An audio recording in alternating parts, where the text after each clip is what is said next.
All right, gang. Well, welcome and good evening. We are going to be talking about one of my absolute favorite topics, which is sports nutrition science, because there's an amazing amount of science behind it. There's a lot of misinformation out there. There are a lot of people that are trying to do things athletically that they could probably improve dramatically if they had a little bit more information and a little more insight into how to do it well. And hopefully tonight we'll give you a little bit of that.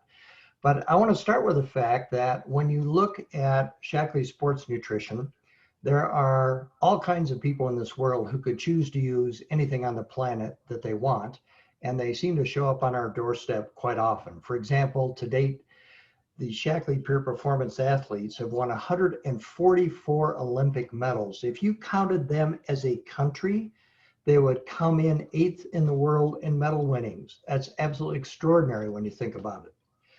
Our products help not just break, but triple the existing human-powered flight record.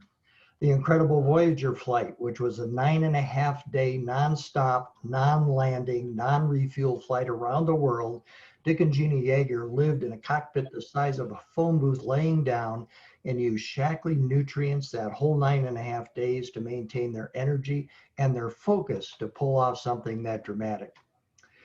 Our Astroaid has been the rehydration drink of the astronaut since 1993. And just a little aside, I helped design that jet propelled backpack they fly around in space with.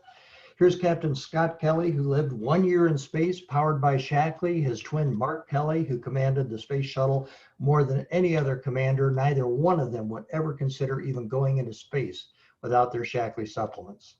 But here's a few mere mortals who also tend to pursue and push the envelope a little farther. Dean Smith, who's even on the call with us tonight, turns 95 this month. He is still winning gold medals and setting world records in rowing at 95 years old. Steve Bennett at 66 was running ultra marathons. Can you imagine doing 25 miles with a 4,700-foot elevation gain? And this is me at 65 riding the Courage Classic with my granddaughter, 163 miles over Squaw Pass, Loveland Pass, Swan Mountain, and Vale Pass, almost 10,000 vertical feet of climbing in 163 miles. So realize that there are some things that we can do that can make a dramatic difference in how well we perform, and for most of us, how well we recover from doing it. But let me tell you why I get so excited about this, because I've seen the results both before I was introduced to Shaklee and after I was introduced to Shaklee. I've climbed all 54 of the 14,000-foot peaks in Colorado in the summer and the winter. Aldona refers to Long's Peak as my mistress. I've climbed that about 35 times, and about 10 of those times in the wintertime. I've climbed the Matterhorn in Switzerland twice, took my son up the second time. I have 3 first ascents in the Coast Range of British Columbia. I've ridden 79 centuries, that's a 100-mile bike ride, and I've never ridden what I call a recreational century.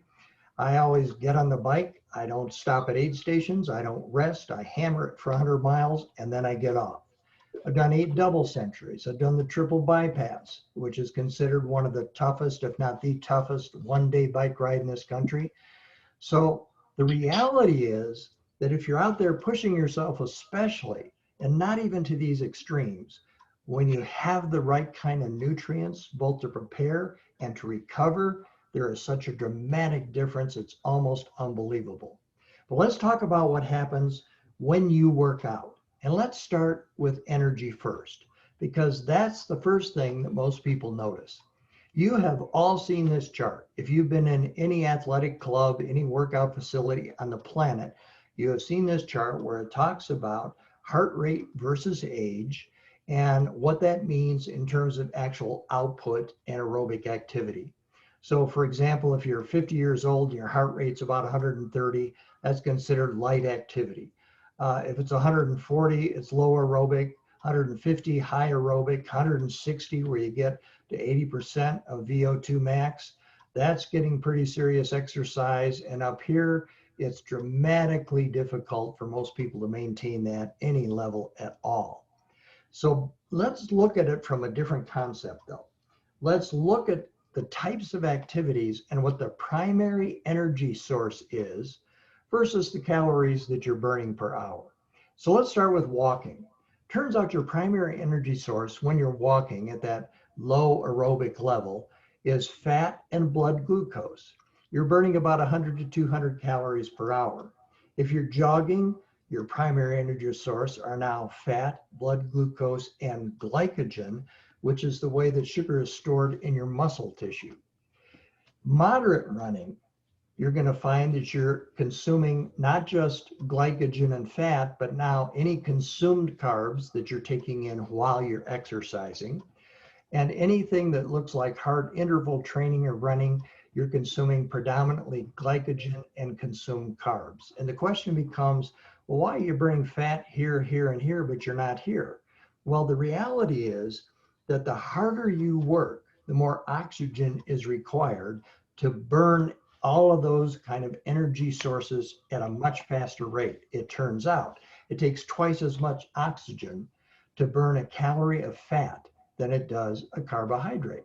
So as your body gets to the place where you're having an oxygen deficit because you're working so hard, the only thing is capable of burning efficiently are glycogen and consumed carbs.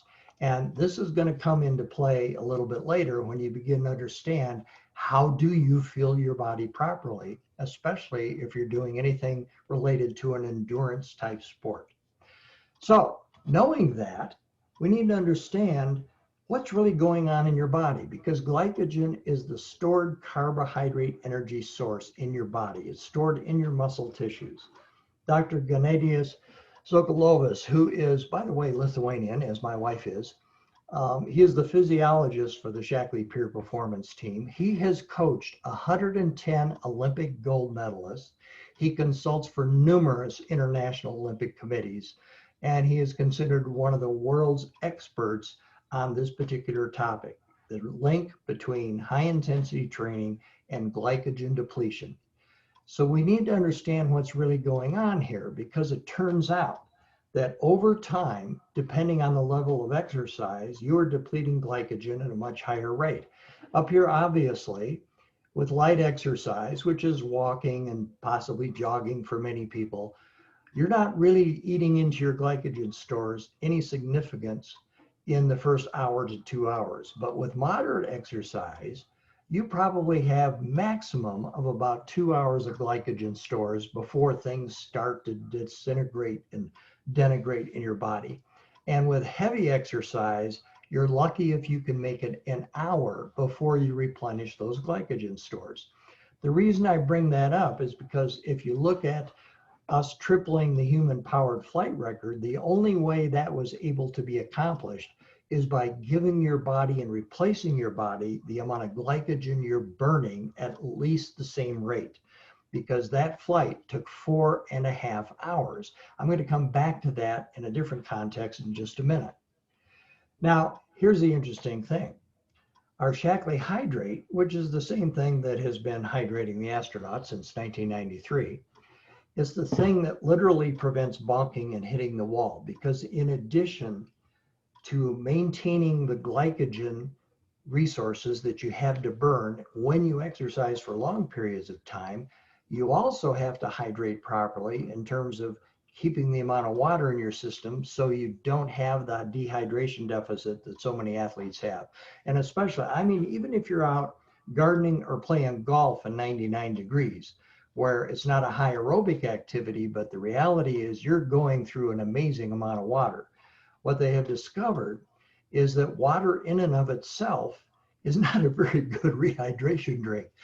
Because what happens is that once you've replaced only half of the water you've lost, your thirst mechanism shuts off and you think you're rehydrated when in fact you are not.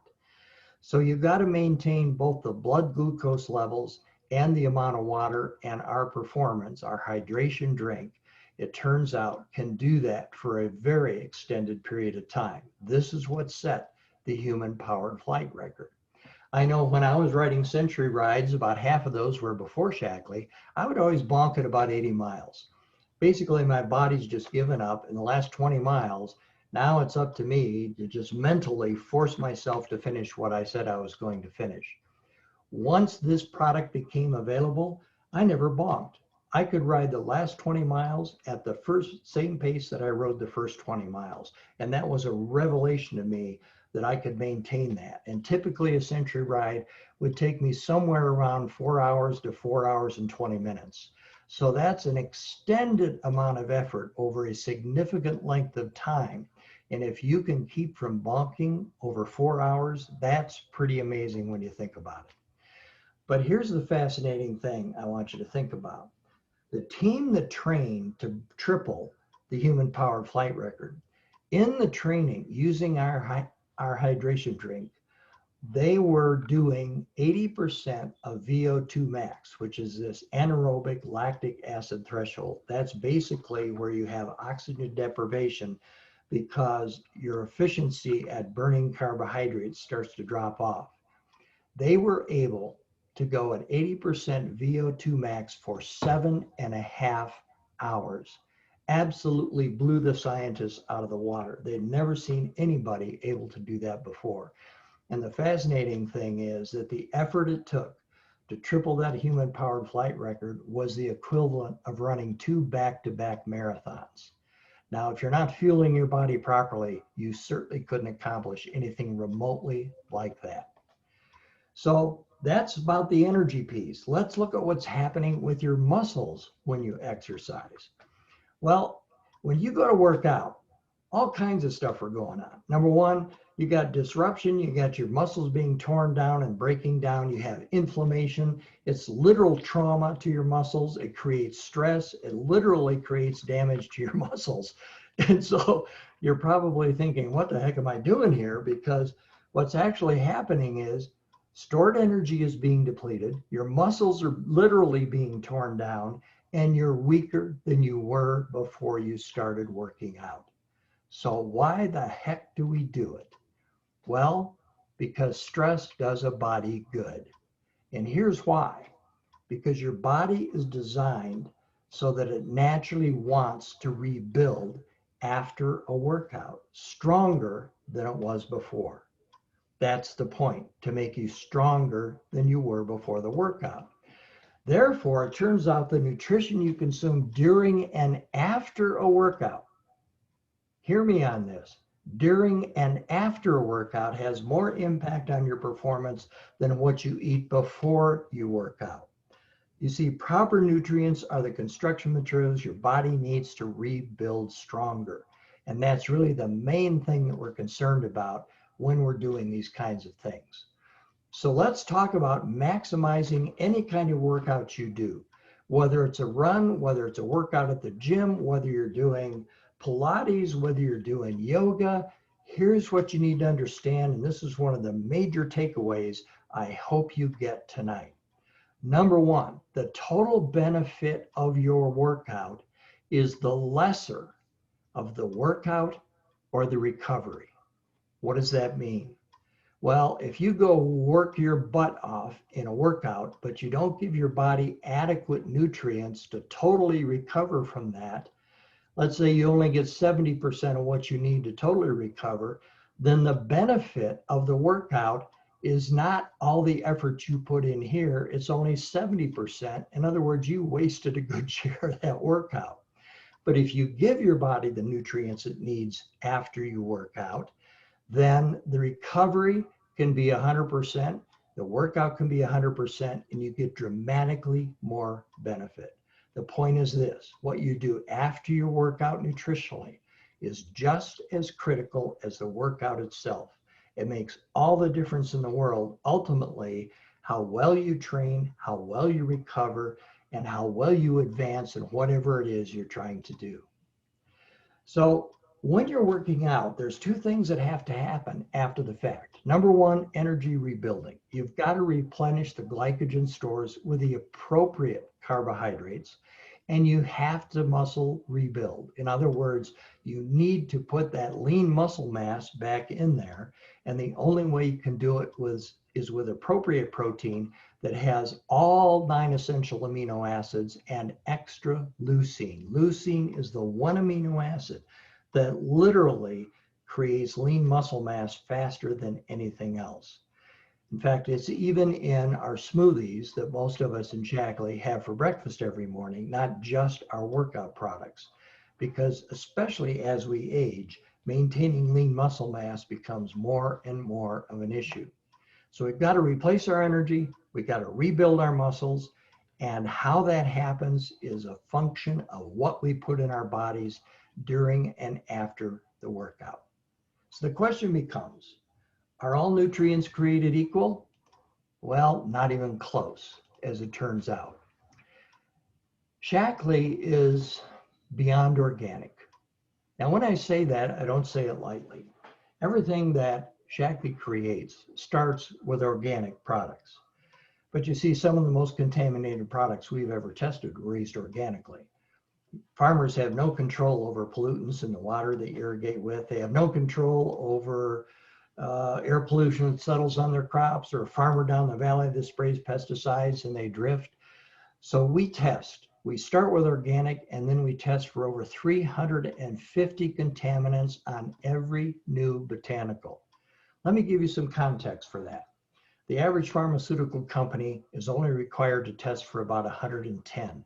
We test for 3 times as many contaminants for one reason only, and that is to make sure these are the purest, safest products on the market.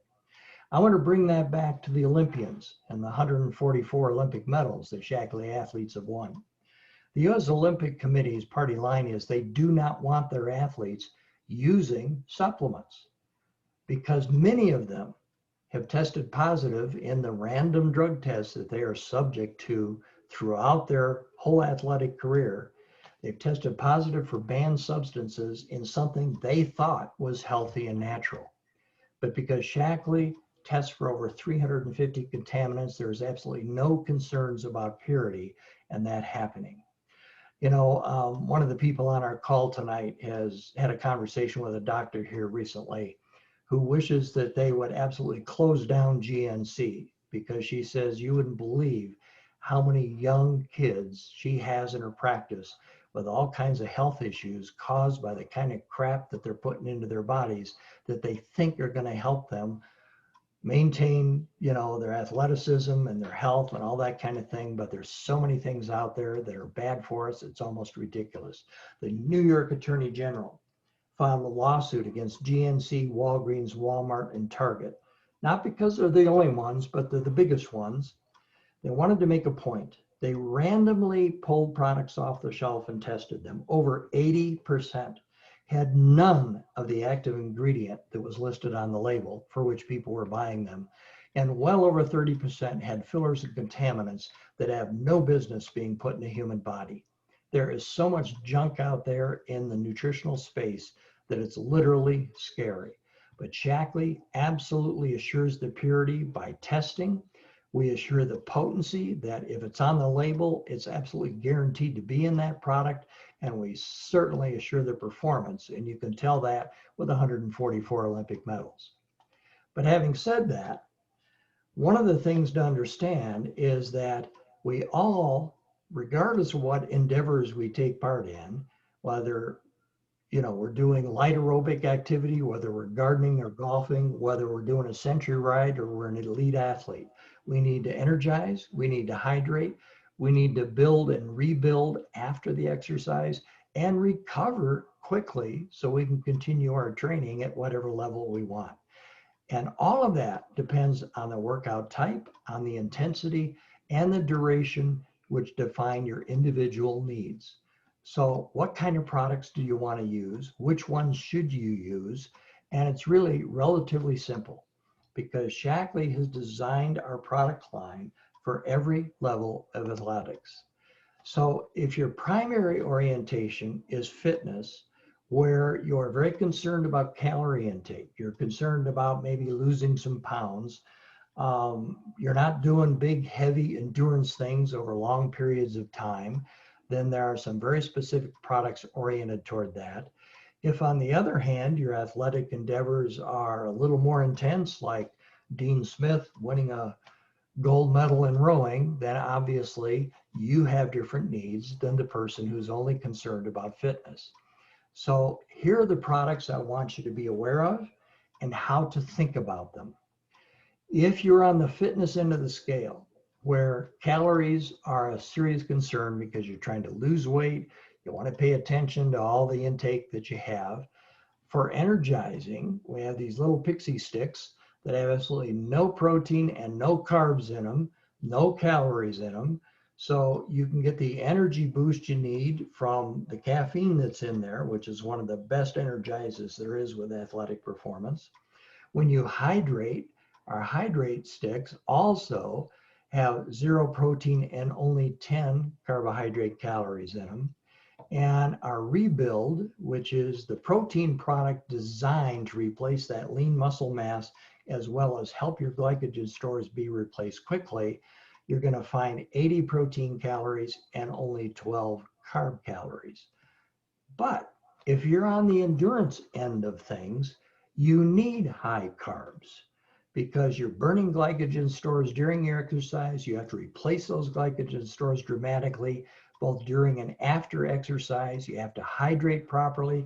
And when you rebuild, you've got to replace both lean muscle mass and your glycogen stores. So for energizing, we have our really amazing hydrate drink, which is what broke that human powered flight record.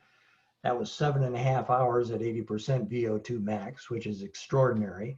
That's what keeps me from bonking on a century ride for the last 20 miles. So when you hydrate properly with these products, you're going to find that you're going to have more calories because you're consuming more calories at a very high rate. And when you go to rebuild after exercise, you need the protein, but you also need the right kind of carbs in order to replace those glycogen stores.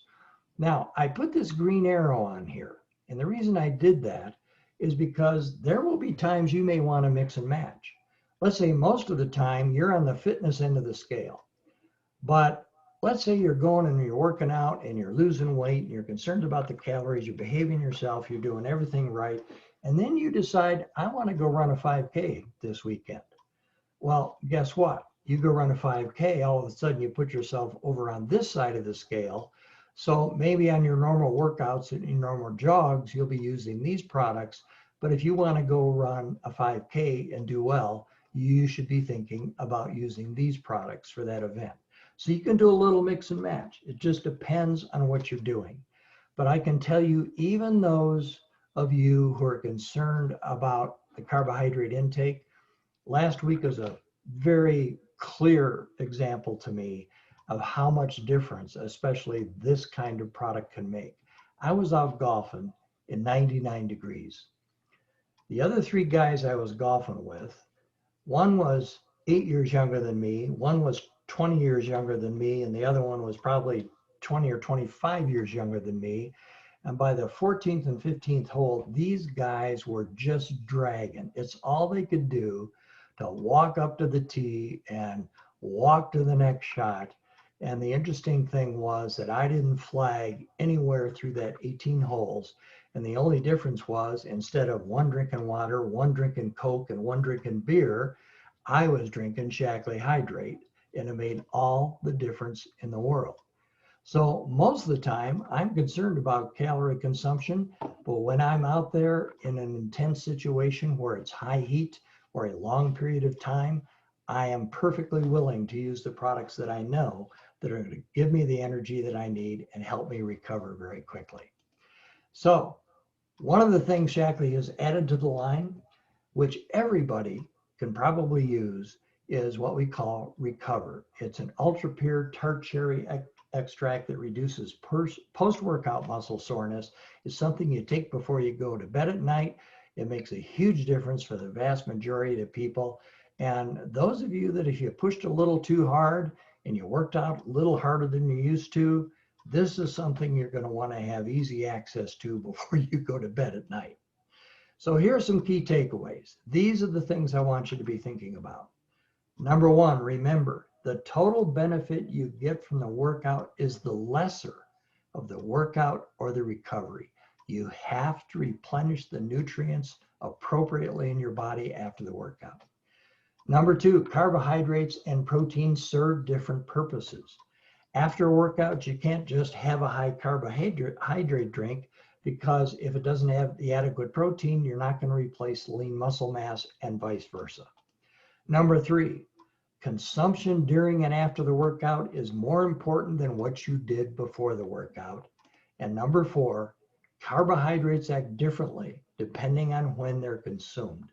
Carbohydrates have a bad rap with most people, but guess what? When it comes to performance and recovering after significant workouts, carbohydrates are one of the most important things that if you get the right kind at the right time, you can replace those glycogen stores. And the best part is when you do it well and you do it properly, you can do it without the pain that most people associate with significant workouts. I know that old saying says no pain, no gain. Well, guess what? You can have the gain without the pain. And especially as you get older, that becomes more and more important to most of us. So let me just remind you, there literally is a Shaklee difference. This kind of stuff that you're going to find in Costco or GNC or the Muscle Mags or whatever, most of it probably shouldn't be put in a human body, and a good share of it will get you banned from the Olympics. So that tells you what's going on there. Shaklee guarantees the purity, guarantees the potency, and guarantees the performance. And there's not another company on the planet that has the kind of science and research behind their products that Shaklee does. So with that, I'm going to pass it back to you guys. If you have any questions, remember to unmute yourself and I'll see if I can answer. Rick, this was excellent. Thanks so much. Very easy to understand the way you presented it. But I have a couple of questions. What is VO2 max and how do you define bonking? VO2 max is literally the point where your body just gives up because you cannot get enough oxygen in to burn the kind of energy you're consuming. So literally it's not sustainable for any human being for any significant length of time. Okay. Bonking is what runners also call hitting the wall. And it's basically where you've used up all your glycogen stores and now you've got to convert to burning fat as an energy source, and it takes twice as much oxygen to burn fat as an energy source as it does carbohydrates, which makes you feel, and in fact, you're working much harder to get the same output than you did before you bonked or you hit the wall. Okay, thank you. You bet. Good. Rick, this is excellent, just wonderful. Thank you so much for doing this. I have a customer who's trying to lose weight, and so he's engaged a trainer and he's doing his workouts.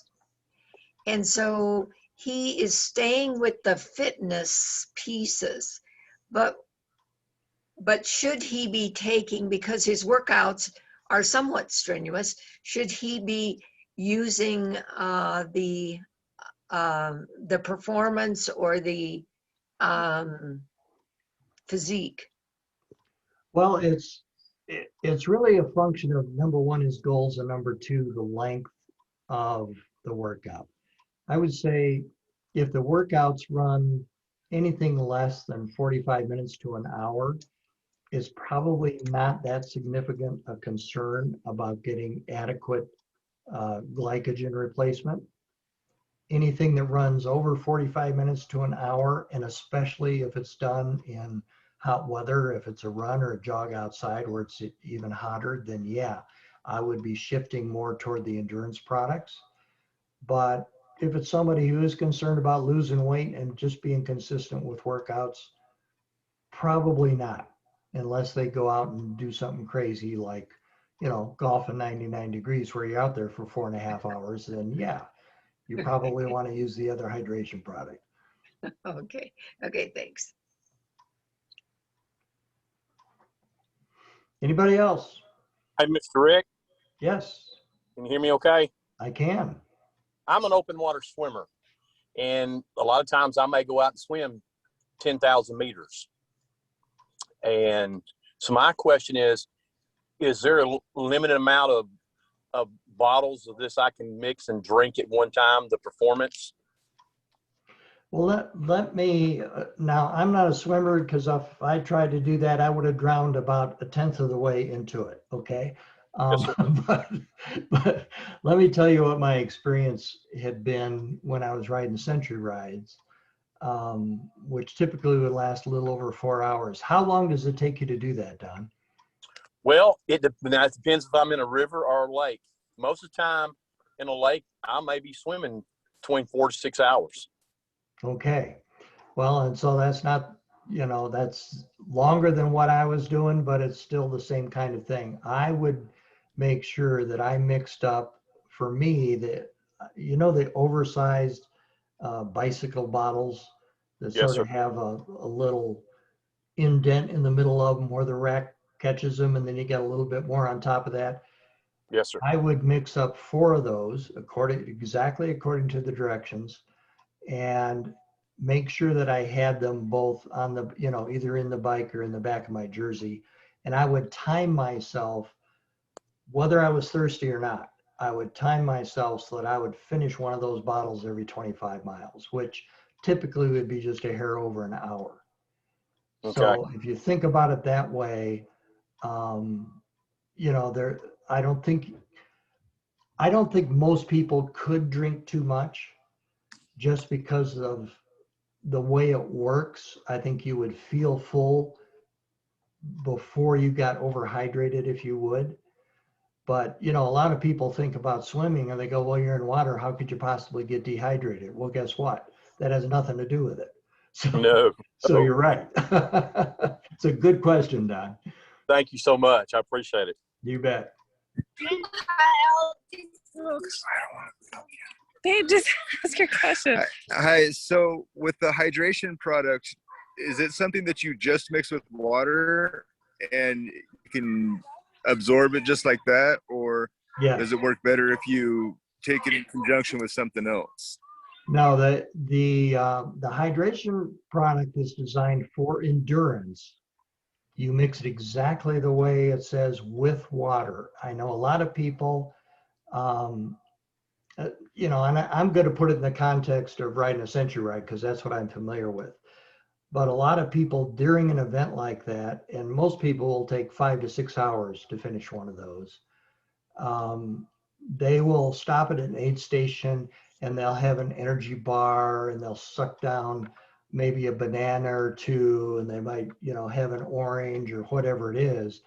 And the problem is that when you consume food during a high output type of event, not only does your body now have to digest it, which reduces the blood flow to your extremities, meaning your legs or your arms, whether you're riding or swimming or running or whatever it is.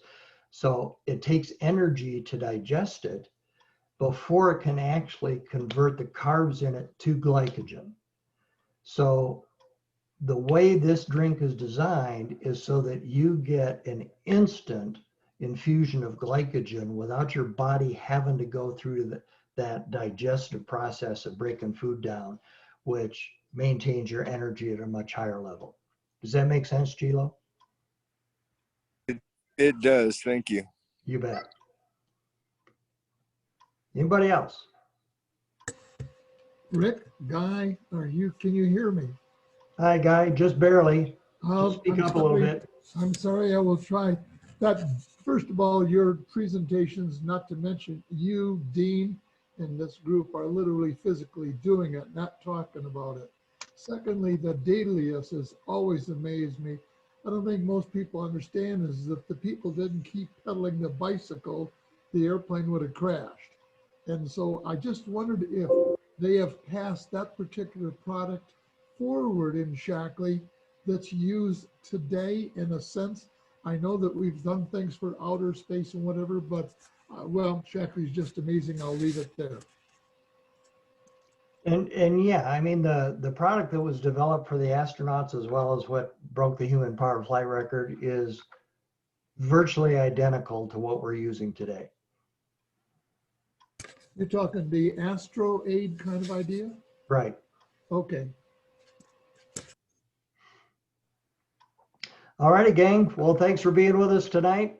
I hope you got something out of this. I hope if you have not yet tried any of these sports products, that you will, because I love working with athletes because they know their bodies, and when they do something right, you don't have to wait around a month for them to figure it out. They're going to know the first workout or the first run or the first ride whether or not they've done something right and done something different. So I encourage you. I'll be sending this recording out to all of you who are members of the association, and you'll be more than welcome to share it with anybody and everybody that you have in your organization. So good night, everybody. Thanks for joining us. Thank you, Rick, for very informative. So much. God